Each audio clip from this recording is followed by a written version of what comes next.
Salut à toi, pensée du jour numéro 485 ou 485, selon d'où tu m'écoutes.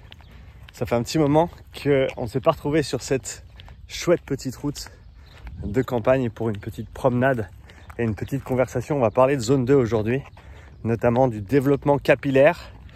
Et il y a des très bonnes questions, je pense, qui émanent de tout cet écosystème d'endurance fondamentale.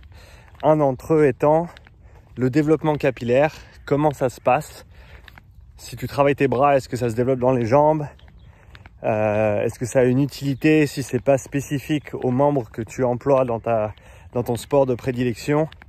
Je pense que c'est toutes des très très bonnes questions, donc on va tenter d'y répondre aujourd'hui dans cette pensée du jour. Qu'est-ce que tu peux attendre comme développement capillaire de ton travail d'endurance fondamentale et quels vont être les effets de ce développement capillaire sur tes performances au sens large, avec les membres travaillés ou les membres non travaillés. Et ça va vraiment dépendre de si on parle haut du corps ou bas du corps, comme tu le verras dans cette vidéo. Avant ça, je te fais quelques petites updates. Il y a pas mal de choses qui se passent dans l'écosystème Upside Strength à l'heure actuelle, notamment pour ceux et celles qui ont pris la formation profilage au lactate, protocole 41. Jeudi soir, on fait un Zoom. Tu as reçu un email et on va passer en revue quelques cas d'études difficiles, quelques courbes qui sont difficiles à interpréter. Bonjour. Bonjour.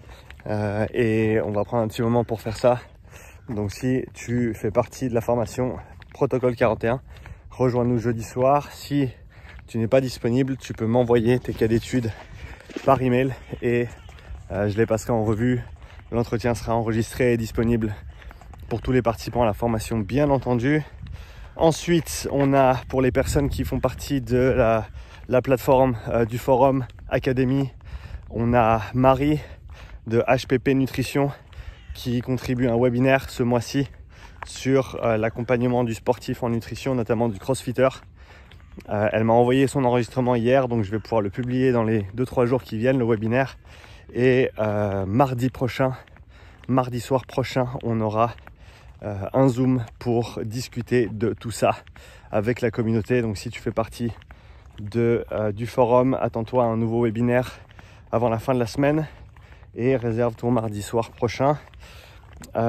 Autre événement dans l'écosystème Upside Strength, dimanche soir, je ne sais plus si j'ai mis 19h30 ou 20h, je crois que c'était 19h30, on va se faire un petit question-réponse sur la chaîne. L'idée étant que je commence à avoir beaucoup de commentaires sur YouTube, ce qui est génial, hein. Merci énormément de prendre le temps d'écrire des commentaires. D'ailleurs, mets une petite pause sur cette vidéo et va laisser un commentaire s'il te plaît pour soutenir mon travail, si tu souhaites soutenir mon travail bien entendu. Dimanche soir, questions-réponses et je vais en gros essayer de répondre à un maximum de commentaires que j'ai sur la chaîne YouTube. L'enregistrement sera disponible ensuite sur la plateforme Academy, sur le forum, uniquement pour les membres. Donc si tu veux visionner ou participer à ce question-réponse, soit tu te pointes dimanche sur la chaîne et tu regardes le live, soit tu viens sur la plateforme et tu nous rejoins sur le forum d'échange pour accéder à ce contenu exclusif et d'autres également. Et finalement, last but not least, je te rappelle que jeudi prochain, pas cette semaine, jeudi prochain le 27, je lance la formation du système respiratoire dans la performance sportive où on va explorer en détail structure, fonction, limitation, évaluation et entraînement du système respiratoire. Aujourd'hui, je suis en plein dans le module 5. Ça va être le gros de ma journée, développer ce module 5, entraînement du système respiratoire. Mais on commence avec une petite marche et une petite pensée du jour. Oui, je sais, 4 minutes 30 avant de commencer la pensée du jour, ça prend du temps.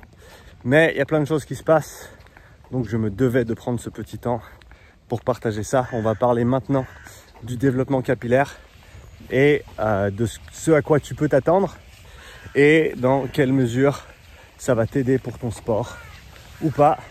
On va tenter de ne pas se faire arroger par le grand tuyau d'arrosage. Il est où? Il est là, le grand tuyau d'arrosage.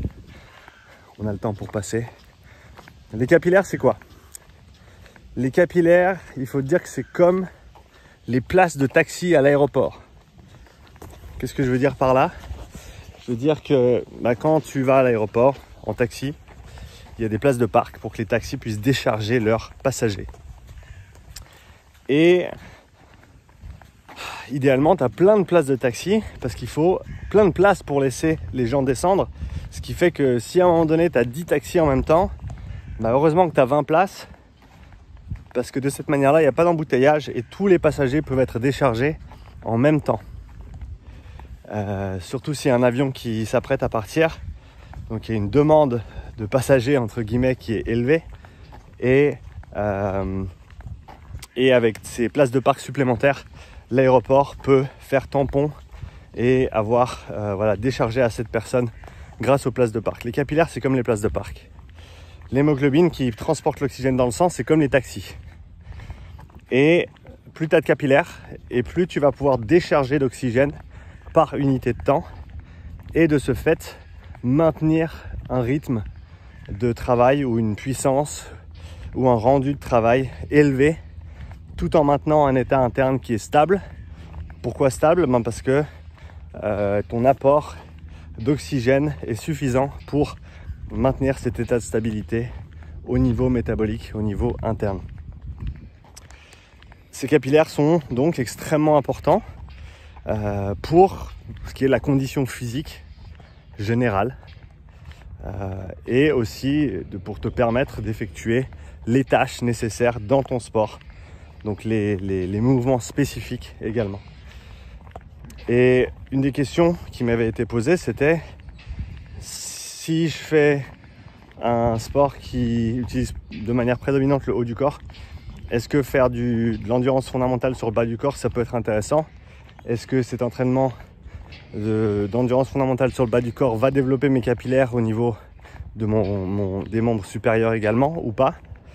Alors ma compréhension de la chose à l'heure actuelle, c'est que tu vas développer les capillaires là où tu utilises l'oxygène. C'est-à-dire que dans le contexte du vélo, c'est tes jambes, c'est au niveau de tes jambes, de tes cuisses que tu vas développer cette densité capillaire. Et mitochondriale, ces deux choses se développent de pair. Sauf dans le cas où tu as un flux sanguin qui est élevé avec une intervention pharmacologique par exemple, sans utilisation d'oxygène, donc sans travail mécanique au niveau du muscle. À ce moment-là, tu peux avoir un développement capillaire qui est découplé du développement mitochondrial, mais voilà, sauf cas très spécifiques, c'est pas le cas. Tu utilises tes muscles, tu développes tes capillaires et tes mitochondries en même temps. Mais oui, tu les développes là où tu vas utiliser l'oxygène. Et dans le contexte du vélo, tu vas donc développer ces capillaires dans le bas du corps. Tu vas pas nécessairement développer de capillaires dans le haut du corps, mais ça ne veut pas dire que ça n'aura pas d'impact ou de transfert intéressant sur une discipline haut du corps. Parce que là où ça devient intéressant, c'est que tes cuisses, tes jambes, c'est une grosse usine de recyclage en fait. Cette usine de recyclage, notamment de lactate et de tous les autres produits dérivés du métabolisme, ils vont pouvoir être recrutés et utilisés même si tu n'utilises pas tes jambes dans ton activité physique. Et donc d'un point de vue général, il y a un intérêt à faire de l'endurance fondamentale, bas du corps, même si ta discipline sportive utilise de manière prédominante ton haut du corps et tes membres supérieurs. Parce qu'on va avoir ce développement capillaire au niveau des jambes qui vont devenir en fait le soutien pour le haut du corps. C'est-à-dire que si tu fais des activités à haute intensité avec le haut du corps, que tu produis du lactate, des ions d'hydrogène, des phosphates inorganiques, etc., ces choses-là passent dans la circulation sanguine et ton bas du corps peut t'assister pour recycler tout ça. Et c'est ce que j'ai vu encore et encore avec des crossfitters notamment qui ont suivi ma prog vélo et qui m'ont dit que leur gymnastique, leur endurance de gym est meilleure qu'avant alors qu'ils ont fait un programme vélo. Donc ça semble paradoxal, mais comme je viens de te l'expliquer là, c'est les jambes au service des membres supérieurs. Et ça a un effet, ça a un transfert qui est non négligeable. Surtout si tu n'as jamais vraiment développé tes jambes. Donc il faut le voir dans ce sens-là. Est-ce que dans l'autre sens, l'endurance fondamentale haut du corps pourrait avoir un impact positif sur les jambes et l'endurance systémique? Je dirais oui, mais moins. Moins tout simplement parce que la masse musculaire des membres supérieurs est bien inférieure à ce qu'on peut voir au niveau des jambes. Et donc c'est pour ça que les jambes, c'est vraiment la grosse usine de recyclage, hein. Et si on peut la développer, ça va aider tout le reste du corps, même les membres supérieurs. Donc je pense que le transfert, il se fait plus du général au spécifique, jambes, haut du corps, que dans l'autre sens. C'est-à-dire que c'est peut-être moins intéressant de développer tes capillaires, tes mitochondries, toutes ces choses-là sur le haut du corps si ton sport est à prédominance bas du corps. Même si je pense que ça peut être utile, mais après, il faudra explorer les proportions, les volumes et comment on gère ça tout au cours de l'année. Si ton sport est le crossfit et que tu as besoin du haut et du bas, si tu es un combattant, si tu es un athlète de sport co, ben bosse les deux idéalement. Donc endurance bas du corps, mais endurance haut du corps également. Et donc quand on parle d'endurance fondamentale, c'est pour ça qu'il ne faut pas se cantonner uniquement à des modalités qui ressemblent à notre sport. Il ne faut pas juste dire ouais mais moi je fais du volley, pourquoi je ferais de l'endurance en vélo? Déjà je fais pas du vélo dans le sable quand je fais mon match de beach volley.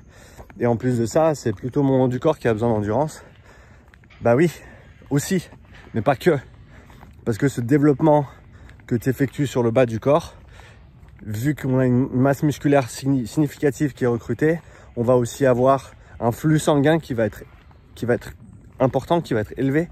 Donc on aura ces adaptations périphériques au niveau capillaire et mitochondrial, mais on aura aussi les adaptations centrales au niveau du cœur, au niveau du volume sanguin, au niveau de l'équilibre nerveux, au niveau de l'économie de mouvement.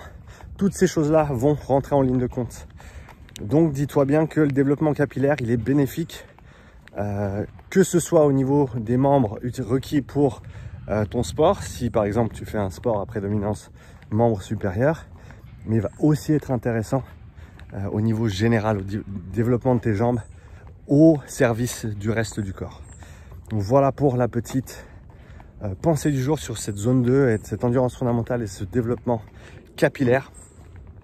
Encore une fois, j'espère que tu nous rejoins sur le live, soit ce dimanche pour le question-réponse, soit directement sur l'académie pour visionner le webinaire de Marie, pour voir ou revoir le question-réponse de dimanche.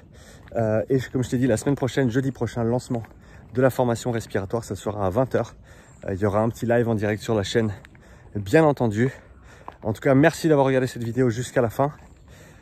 Si tu m'as pas encore laissé un petit commentaire, laisse-moi un petit commentaire sous la vidéo. Si tu as des questions, ben laisse-les en commentaire et j'y répondrai dimanche lors du live. En tout cas, merci pour ton attention, merci pour ton temps. Je te dis à bientôt pour une nouvelle pensée du jour. Ciao.